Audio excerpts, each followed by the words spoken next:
Hi everyone, how are you? Welcome to my YouTube channel. আমরা আমাদের ফোনটাকে ব্যাকআপে রাখতে পারি। ফোন বলতে এখানে ফাইল থাকবে, ভিডিও থাকবে, অডিও থাকবে, এমনকি মোবাইল নাম্বারগুলো থাকবে। এগুলো আমরা সবই নির্দিষ্ট সময় পর্যন্ত ব্যাকআপে রাখতে পারি। কীভাবে আমরা এই ফোনটাকে ব্যাকআপে রাখবো আজকের ভিডিওতে সেটি দেখিয়ে দেবো।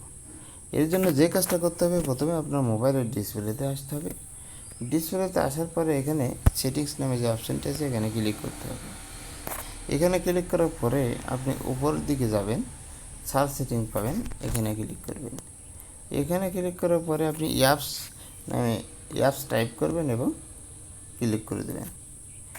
অ্যাপস টাইপে ক্লিক করার পরে আপনি এখান থেকে অ্যাপসের একটি অপশান পাবেন, এখানে ক্লিক করবেন। এখানে ক্লিক করার পরে আপনি ম্যানেজ অ্যাপস পাবেন, এখানে ক্লিক করে দেবেন।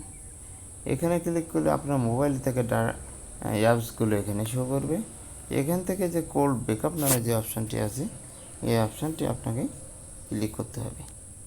এখানে ক্লিক করার পরে স্ক্রল ডাউন করে নিচের দিকে আসলে আপনি এখান থেকে ইয়াস পারমিশন একটি অপশান পাবেন, এই অপশানে ক্লিক করে দেবেন। এই অপশানে ক্লিক করার পরে ফোন একটি অপশান পাবেন, এখানে নট অ্যালাউ থাকলে আপনি এটি অ্যালাউ করে দেবেন।